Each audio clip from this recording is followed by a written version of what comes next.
आज के वीडियो में हम बौद्ध धर्म के बारे में बहुत ही डिटेल स्टडी करेंगे। बौद्ध धर्म क्या था, बौद्ध धर्म के शिक्षाएँ क्या थी, बौद्ध धर्म के पतन के कारण, मतलब बौद्ध धर्म पे ये पूरा डिटेल्ड वीडियो है। इसके अंदर आपको ध्यान से बौद्ध धर्म के बारे में सब कुछ पता चल जाएगा।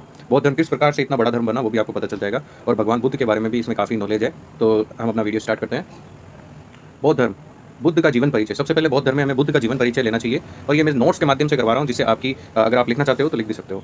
महात्मा बुद्ध का जन्म 563 ईसा पूर्व अथवा 567 ईसा पूर्व में लुम्बिनी वन, जो नेपाल की तराई है, में हुआ था। मतलब महात्मा बुद्ध का जन्म 563 अथवा 567 ईसा पूर्व में लुम्बिनी वन में हुआ था। इस पर थोड़ा डाउट है, इसलिए 2 बार लिखा हुआ है। इनका वास्तविक नाम सिद्धार्थ था। इनके पिता का नाम सुद्धोधन था, जो कपिलवस्तु के शाक्य गण के मुखिया या राजा थे। तो इनके पिता का नाम सुद्धोधन था। इनकी माँ का नाम महामाया था, जो कोलिय वंश की राजकुमारी थी। बुद्ध के जन्म के कुछ समय बाद इनकी मृत्यु हो गई थी। तो महामाया जी की बुद्ध के जन्म के कुछ समय बाद इनकी मृत्यु हो गई थी। इनका वास्तविक नाम सिद्धार्थ था, उनके पिता का नाम सुद्धोधन था। ये भी बहुत जानने वाला फैक्ट है, सुद्धोधन और इनका वास्तविक नाम सिद्धार्थ और माता का नाम महामाया। बुद्ध का पालन पोषण इनकी मौसी महाप्रजापति गौतमी ने किया। तो महाप्रजापति गौतमी थी, उन्होंने कहा, इसीलिए इनको गौतम बुद्ध भी कहा जाता है। 29 वर्ष की उम्र में महात्मा बुद्ध ने गृह त्याग दिया। इसे महाभिनिष्क्रमण के नाम से भी जाना जाता है। तो महाभिनिष्क्रमण, 29 साल की उम्र में उन्होंने घर का त्याग कर दिया, उसको महाभिनिष्क्रमण कहते हैं। महात्मा बुद्ध उरुवेला के जंगल में तपस्या प्रारंभ की उन्होंने। कौंडिन्य सहित 5 ब्राह्मण उनके पड़ोसी तपस्वी थे। मतलब वहाँ पे तपस्या कर रहे थे कौंडिन्य सहित 5 ब्राह्मण भी, और वो भी तपस्या कर रहे थे। उरुवेला में महात्मा बुद्ध सुजाता द्वारा लाई गई भोज्य सामग्री को ग्रहण कर लिया। सुजाता द्वारा लाई गई भोज्य सामग्री को उरुवेला में उन्होंने ग्रहण कर लिया, उरुवेला के जंगल में। ज्ञान प्राप्ति की घटना को संबोधि कहा गया। संबोधि का मतलब ज्ञान प्राप्ति की घटना। प्रथम धर्म उपदेश की घटना को धर्म चक्र प्रवर्तन, मतलब पहला जो उन्होंने उपदेश दिया था उसको धर्म चक्र प्रवर्तन का नाम दिया गया। ये जो भी है, ये सारे एग्जाम में आए हुए क्वेश्चन हैं। बुद्ध ने अपना प्रथम वर्षाकाल सारनाथ में व्यतीत किया। राजगृह में सारिपुत्र और मोदगल्यायन नामक ब्राह्मणों को अपना शिष्य बनाया। यानी राजगृह में सारिपुत्र और ये मोदगल्यायन, इनको अपना शिष्य बनाया। और प्रथम जो वर्षाकाल था वो सारनाथ नाम की जगह पे बीता।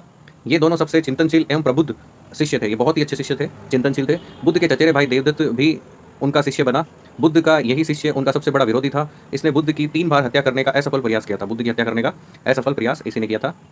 ज्ञान प्राप्ति के 5वें वर्ष में बुद्ध वैशाली गए और यहीं पर बुद्ध ने अपने प्रिय शिष्य आनंद के कहने पर बौद्ध संघ में, मतलब प्रिय शिष्य आनंद ने कहा तो उन्होंने बौद्ध संघ में स्त्रियों को भी प्रवेश दे दिया, स्त्रियों को प्रवेश दिया। और बुद्ध की मौसी महाप्रजापति गौतमी प्रथम भिक्षुणी बनी। यानी बुद्ध की मौसी थी वो पहली भिक्षुणी बनी और पहली बार इन्होंने स्त्रियों को इसमें प्रवेश दिया।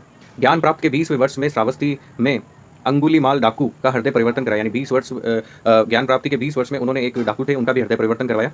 पावा से बुद्ध कुशीनारा पहुंचे, मल्लों के सालवन में रुके। मतलब पावा से कुशीनारा पहुंचे और मल्लों के सालवन में रुके।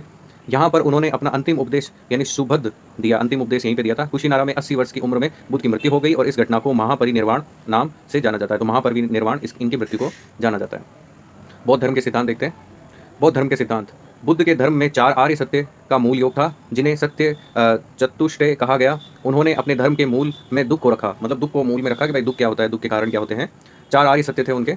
4 आर्य सत्यों के बारे में देखो, 4 आर्य सत्य हैं, उनके बारे में हम पढ़ते हैं। 4 आर्य सत्य उनके द्वारा दिए गए थे। तो दुख, बुद्ध के अनुसार संसार में सभी कष्टों का मूल दुख है। जरा मरण दुख का सांकेतिक नाम है। जरा है, मरण है, ये सब दुख का सांकेतिक नाम है। मतलब दुख संसार में कष्टों का मूल है। दुख समुदाय, इनके अंतर्गत बुद्ध ने दुख के कारणों को बताया। दुख के कारणों की व्याख्या के लिए प्रतीत्य समुत्पाद नामक सिद्धांत विकसित किया। ये इन्होंने विकसित किया कि भाई दुख के ये कारण होते हैं, अर्थात यह होने से यह होगा, मतलब यह होने से यह होगा, वो होने से वो होगा, तो ये सब दुख के ही कारण होते हैं। जन्म होने से मृत्यु होगी, अर्थात मृत्यु का कारण जन्म है। इसी के अंतर्गत द्वादश निदान की व्याख्या की गई। अब है दुख निरोध, दुखों का अंत। लोभ, मोह, तृष्णा, अशांति आदि का अंत ही दुख निरोध है। दुख निरोध से निर्वाण प्राप्त हो सकता है। मतलब अगर हम दुख को खत्म कर दें तो निर्वाण की प्राप्ति हमारे द्वारा की जा सकती है।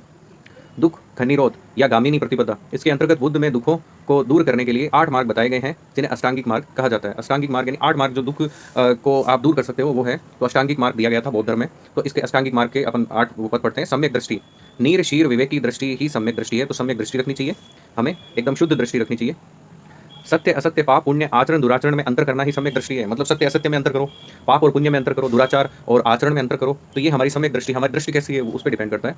सम्यक संकल्प, दृढ़तापूर्वक सांसारिक बंधनों का त्याग कर निवृत्ति मार्ग का अनुसरण करना ही सम्यक संकल्प है। मतलब दृढ़तापूर्वक हमें सांसारिक बंधनों को त्याग कर देना चाहिए और हमें इसका अनुसरण करना चाहिए। इसको सम्यक संकल्प बोलते हैं। सम्यक वाणी, सत्य और प्रिय बोलना ही सम्यक वाणी है। मतलब हमेशा सत्य बोलना चाहिए और प्रिय बोलना चाहिए, किसी को हमारी वाणी से दुख नहीं पहुंचना चाहिए। सम्यक कर्मार्थ, अच्छे कर्म करना ही सम्यक कर्मार्थ है। सम्यक आजीव, यानी जीवन यापन शुद्ध और न्यायपूर्ण प्रणाली ही सम्यक आजीव है। न्यायपूर्ण प्रणाली से जीवन जीना चाहिए, अच्छे कर्म करने चाहिए। सम्यक व्यायाम, दूसरों की भलाई करने का प्रयत्न करना ही सम्यक व्यायाम है। सम्यक स्मृति, इसमें विवेक एवं स्मरण का पालन करना चाहिए, हमें किया जाता है। और इसके बाद है सम्यक समाधि, चित्त की एकाग्रता ही सम्यक समाधि है। अष्टांगिक मार्गों को 3 स्कंद में विभक्त किया जाता है।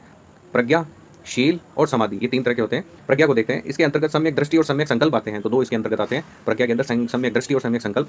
इसके अंतर्गत सम्यक वाणी और सम्यक कर्मात, सम्यक आजीव और सम्यक व्यायाम आते हैं, मतलब सम्यक वाणी भी आता है इसके अंतर्गत, सम्यक कर्मात आता है, सम्यक आजीव आता है और व्यायाम आता है, मतलब चारों इसके अंदर आते हैं। समाधि इसके अंतर्गत सम्यक स्मृति और सम्यक समाधि आते हैं। तो पहले में 2 आते हैं, फिर 4 आते हैं, पहले में 2 आते हैं, फिर 4 आते हैं और फिर वापस से 2 आते हैं। इस तरह से ये समाधि वगैरह है। तो आप आगे देखते हैं बुद्ध के बारे में, बौद्ध धर्म के बारे में। बौद्ध धर्म कारणवाद, क्षणिकवाद, अनिश्वरवाद और कर्म एवं पुनर्जन्म पर विश्वास करता है। बौद्ध धर्म अनात्मवादी अर्थात आत्मा में विश्वास नहीं करता है, ये अनात्मवादी है, क्षणिकवाद है, कारणवाद है, अनिश्वरवाद है, कर्म पुनर्जन्म पर विश्वास करता है ये। अब आगे देखते हैं बौद्ध संगतियाँ। उस समय बौद्ध संगतियाँ भी हुई थी कहीं, तो देखते हैं। प्रथम बौद्ध संगति, ये बहुत ही इंपॉर्टेंट चीज़ है, इससे बहुत सारे एग्जाम्स में क्वेश्चन आते हैं। प्रथम बौद्ध संगति का स्थल था राजगृह, अध्यक्ष थे इसके महाकश्यप, शासक थे उस समय अजातशत्रु, कार्य था विनय पिटक एवं सूत पिटक का संकलन। तो उस समय ये हुआ था प्रथम बौद्ध संगति में। द्वितीय बौद्ध संगति ये हुई थी वैशाली में, और इसके अध्यक्ष थे सर्वकामी या सुबुकामी। इसके जो राजा थे जिन्होंने करवाया था वो थे कालाशोक या काकवर्ण।